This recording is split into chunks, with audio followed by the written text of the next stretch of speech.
Chomរៀបសួស្តីអ្នកទាំងអស់គ្នាវិលមកជួបខ្ញុំសារជាថ្មីម្ដងទៀតដោយសារតែមានការសួរនាំច្រើនទាក់ទងទៅនឹងថ្មជាពិសេសជាងគាត់ចង់បានប្រភេទថ្មទៅច្នៃហើយពឹងពាក់ឲ្យខ្ញុំជួយរកថ្មប៉ុន្តែខ្ញុំដូចជាចង់អស់អារម្មណ៍មួយជាងដោយសារតែថ្មយើងសាច់ប៉ុណ្ណេះដែរសិលភាពកមួនដែរដាក់ទៅគាត់ថាថ្មយើងអត់ស្អាតសាច់ថ្មគាត់ថាអត់ស្អាតគាត់ថាថ្មយើងនឹងអត់ស្អាតទេពួកនេះផងសិតតែប្រភេទសាច់ស្អាតគាត់ថាអត់ស្អាតទេទិញហើយទិញទៀតប៉ុន្តែសុំលើសរហូតសុំលើសលក្ខណៈថាសុំលើសអាមុនអត់សូវស្អាតបងសុំលើសបន្ថែមទៀតអញ្ចឹងខ្ញុំប្រហែលជាធ្វើវីដេអូនេះប្រាប់តែជាងមួយទេដែលគាត់ធ្វើការទិញពិតប្រាកដហើយគាត់មិនសូវជាអ្នកស្មុគស្មាញទេហើយភាគច្រើនថ្មដែលខ្ញុំផ្ញើទៅគឺគាត់អូខេគាត់ថាល្អគាត់ធ្វើបានហើយតម្លៃគាត់អត់ដែរចរចាខ្លាំងទេដល់ពេលនេះ9សាច់ស្អាតណាអានេះរបៀបថាដូចយើងហៅ Jasper ប៉ុន្តែនេះវាបុកពលឺទៅចូលយើងទៅច្នៃទៅវាចេញពណ៌ទៅស្អាតអានេះអីក៏ស្អាតដែរអានេះកាត់ទៅឃើញកាយ៉ៅបាទនេះគេអាកែតកាយ៉ៅនេះអានេះភាគច្រើន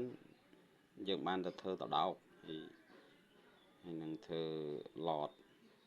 ពុសាច់វាចឹងបាច់ចេះអីខ្ញុំជឿជាក់ថាធ្វើអត់កើតទេបងប្អូនដោយសារតែវាមើលទៅដូចកមួនយើងមើលទៅប្រភេទដូចកមួនទឹកឃ្មុំចឹងប៉ុន្តែវាខាងក្នុងវាគឺគ្រីស្តាល់ពេលយើងកាត់គ្រីស្តាល់ទេបានចេះធ្វើកើតអានេះប្រភេទកមួនធ្វើកើតដែរនេះមានឆ្នោតនេះផងនេះសងសិតសាច់ឲ្យជាប់សបកយើងហៅកែក៏បាននេះជាពេទ្យកាយ៉ៅតែយើងកាត់ទៅបានសាច់នៅក្នុងសាច់វាកញ្ចក់នេះយើងមើលកន្លែងនេះទៅឃើញសាច់វាសាច់បងកញ្ចក់ជាពេទ្យសាច់បងកញ្ចក់ហើយធ្វើវីដេអូនេះកាត់យប់តែម្ដងនេះពណ៌សអល់កែតសប៉ុន្តែបំបែកហ្នឹងណាកាត់ឆ្នៃបានអីក៏បានដែរផងសិតតែធ្វើកើតនេះខ្ញុំបង្ហាញចូលក្នុងបងទស្សនាទៅអានេះសាច់ខាងក្នុងរបស់គេកន្លែងនេះសាច់ពណ៌យ៉ាងស្វាយនៅពេលនេះឆ្នៃដូចជាពិបាកបន្តិចមកវាជាប់គ្រីស្តាល់ធ្វើទៅដោកបានកាត់ធ្វើទៅដោកកមុន Jasper ធំថ្មច្រើនហ្នឹងណាប៉ុន្តែខ្លះក៏ធ្វើបានខ្លះក៏ធ្វើអត់បានចឹងដែរនេះសាច់គេតែចោលសបកចេះហើយក្នុងវាថ្លាកញ្ចក់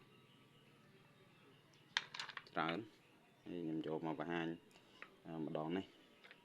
ហើយរៀបចំដៃគាត់តែម្ដងវីដេអូខ្ញុំអត់មានអីច្រើនទេមានតែប៉ុណ្ណឹងហើយចុងក្រោយបងប្អូនថ្មីមកសាក Subscribe ខ្ញុំអ្នកមួយផងតែសញ្ញាកណ្ដឹងដើម្បីបានវីដេអូថ្មីបន្តអរគុណច្រើនជម្រាបលាបាយបាយ